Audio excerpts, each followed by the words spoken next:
pessoas! Tudo bem, alunos? Mais uma aula de história aqui junto comigo. Vamos lá trabalhar um pouquinho sobre a pecuária e a ocupação do interior do Brasil. Vamos ver como tudo isso se deu. Tá ligado nas outras aulas de história, né? Se não tá lembrado, vai lá no YouTube, volta um pouquinho, vê lá o que já foi trabalhado para poder entender as aulas de agora, tá certo? Tem que estar ligado nisso, tá certo? Vamos lá? Preste atenção que a aula hoje está bem legal, tá bem legal, tá bem legal. A gente vai explicar alguns acontecimentos que vocês vão encontrar uma lógica nisso. Vamos aprender o passado para entender o futuro, né? E entender o que está acontecendo agora no presente. Vamos lá. Pecuária e a ocupação do interior do Brasil. Vamos trabalhar um pouquinho sobre a circulação de pessoas e as transformações no meio natural, econômico, político e histórico da coisa. Tá bom? Aí, uma imagem de uma vaquinha para vocês. Olha que linda. Tá vendo? Para a gente lembrar um pouquinho de pecuária. Lembra o que é pecuária? Olha aí. Lembrando um pouquinho sobre a criação de animais. Aí, ó. Pecuária. O desenvolvimento da pecuária no período colonial aconteceu com o próprio processo de colonização, tá? Quando os portugueses trouxeram as primeiras reses para a realização da tração animal. O consumo local e o transporte de carga e pessoas, com o passar do tempo, o aumento da população bovina gerou um problema aos plantadores de cana. Afinal de contas, o gado acabava ocupando um espaço que era originalmente, eita, olha o trava-língua, reservado ao desenvolvimento da economia açucareira.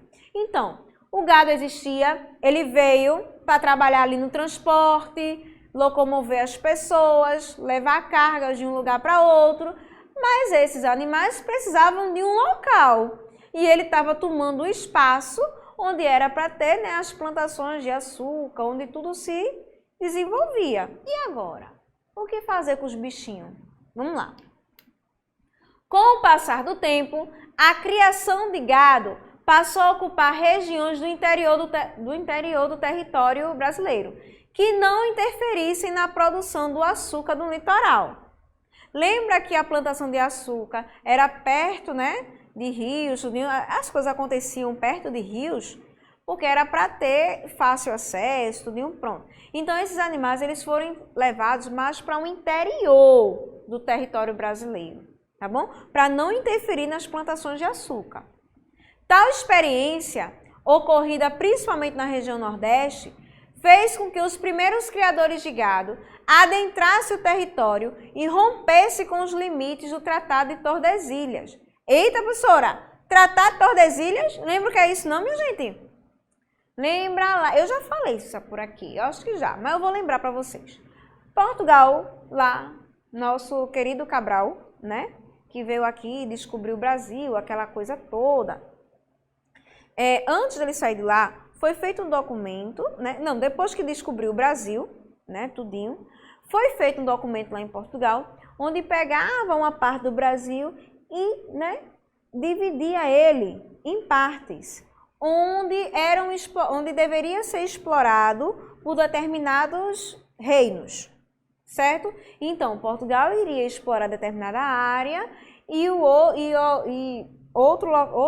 reino iria explorar uma outra área, dividir o mapa, certo? Para poder fazer a exploração completa, porque aqui no Brasil a gente tem que ser explorado, não é verdade? É o que está acontecendo com a gente até hoje. Então, esse Tratado de Tordesilhas foi um acordo para poder explorar melhor a terra. Cada reino iria ficar responsável por explorar determinada área de cada terra, tá bom? Então, o Tratado de Tordesilhas é justamente isso, é a divisão do território brasileiro.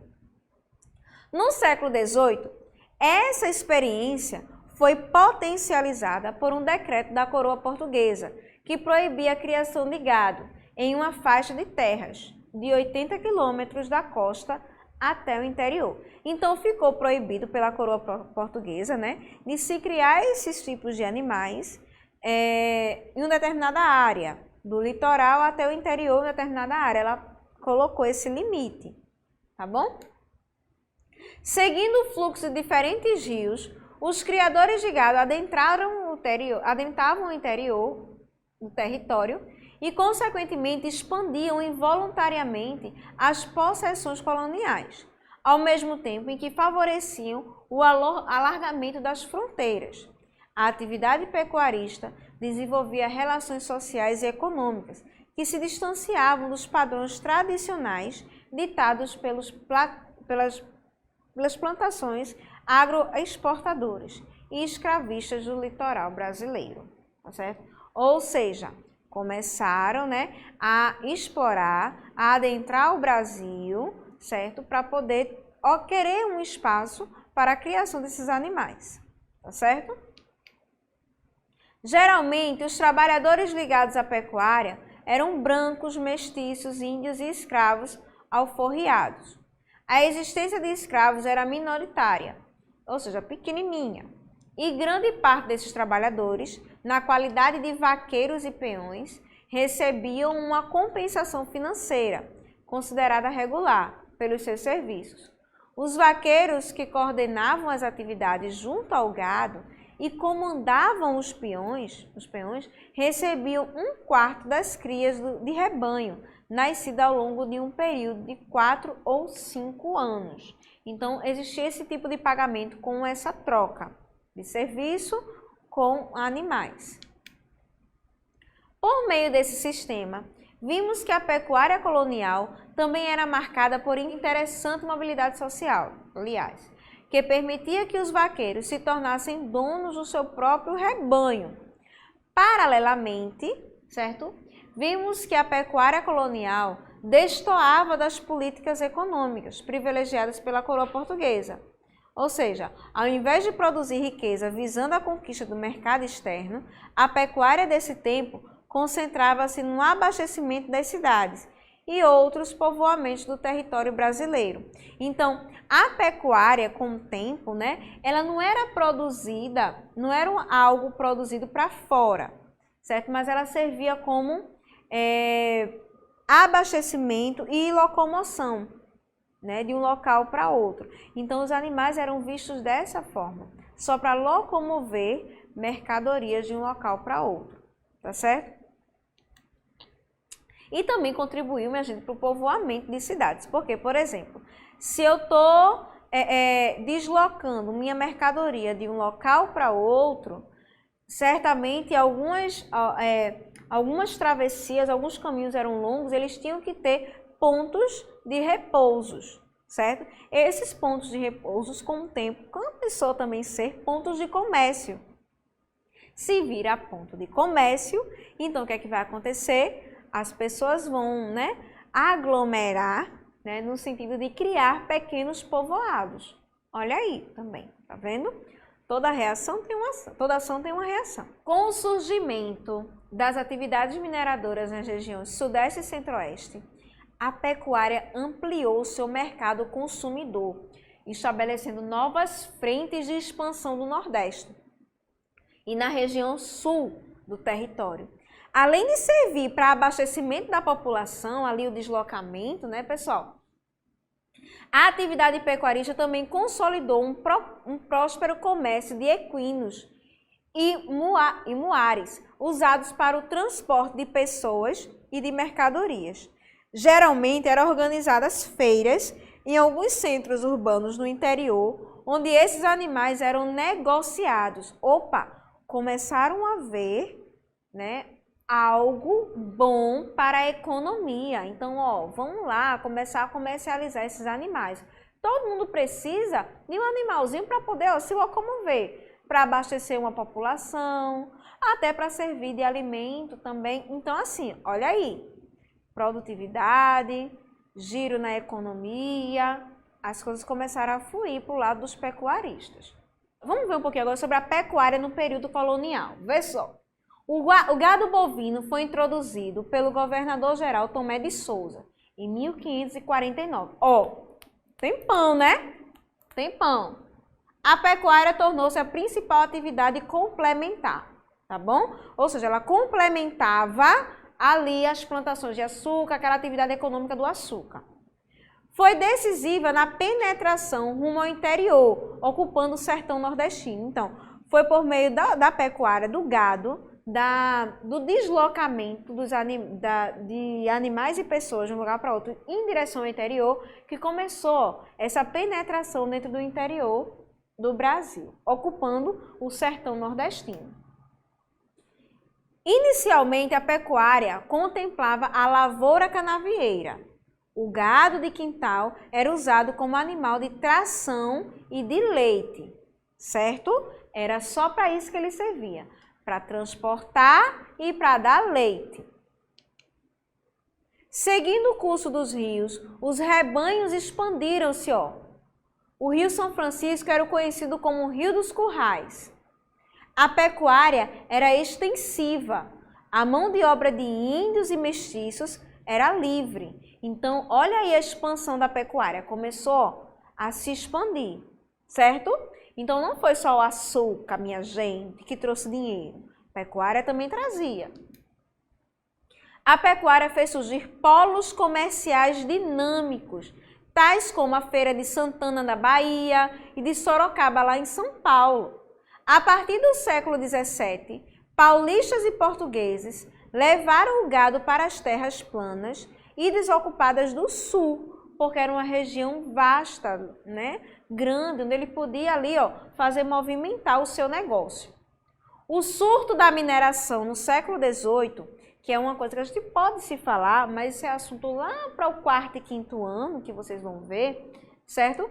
Que é a mineração, expandiu o consumo de charque no sudeste e do centro-oeste. Como assim, professora? Era porque a charque, era produzida e era transportada. Então, alguém tinha que transportar. Quem era que transportava? Esses animais. A pecuária sulista caracterizou-se pela existência de grandes fazendas, onde trabalhavam índios e escravos. Então, no sul do Brasil, onde foi o local mais propício que os pecuários acharam para poder fazer expandir o seu negócio da criação de animais, certo? É onde se tinha, as grandes fazendas. Era lá na região sul, até hoje. As estâncias eram fazendas de criação de gado.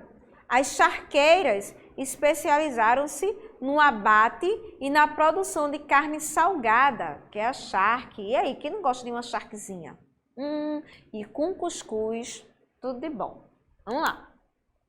E aí, minha gente, deixa eu só voltar aqui um pouquinho. A expansão da pecuária se deu dessa maneira, tá bom? Então, tudo começou ali, quando lá os portugueses chegaram, tinham que transportar utensílios de um lugar para outro, precisava-se de animais, só que com o passar do tempo, esses animais começavam a ocupar espaço, das plantações açucareiras, e aí por um decreto da coroa portuguesa, só foi permitida a criação desses animais 80 quilômetros depois de uma faixa do litoral para o interior, onde eles começaram mais a explorar esse interior do nosso Nordeste, certo?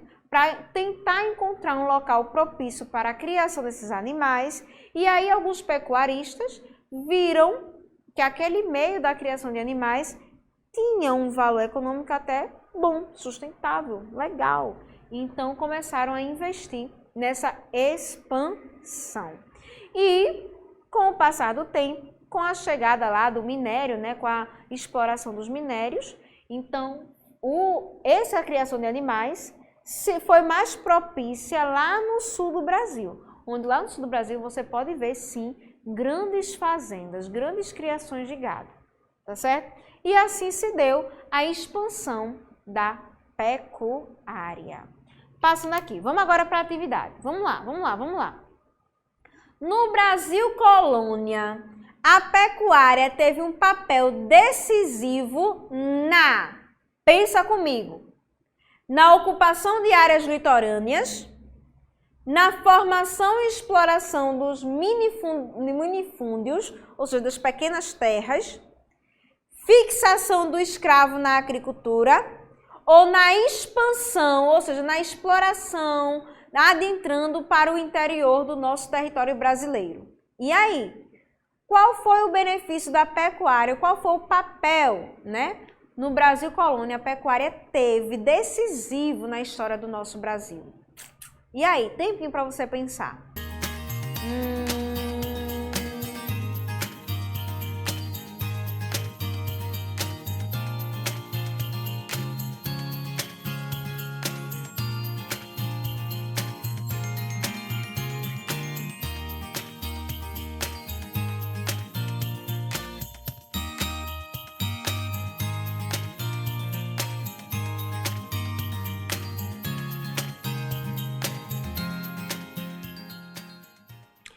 Isso aí! Se você respondeu expansão para o interior do Brasil, está correto. Foi a partir do gado, foi a partir da pecuária que os grandes, né, assim, grandes não, mas as pessoas que cuidavam desses animais começaram a explorar ainda mais o interior do nosso território brasileiro, tá certo? Para ser mais específico, do nosso Nordeste. Muito bem, gostei de ver, esperto você, viu, aluno? E aí, minha gente, essa foi a nossa aula. Como revisão, peço a vocês para poder olhar, assistir aulas anteriores, para poder começar a entender esse processo de expansão, da evolução dessa população, da criação de animais, da ocupação do território brasileiro, como foi que se deu, como foi que se desenvolveu. Então, vai lá no YouTube, no canal do Vitória Ensina em Casa, e olha lá as aulas anteriores, para você ficar ligado nas aulas, tá bom? Então, minha gente, foi um prazer imenso estar com vocês hoje. Foi um prazer compartilhar desse conhecimento junto com vocês. Espero ter ajudado bastante aí ó, no teu crescimento. E ó, não vai perder a próxima aula, tá certo? Mais uma vez, se cuide, não aglomera.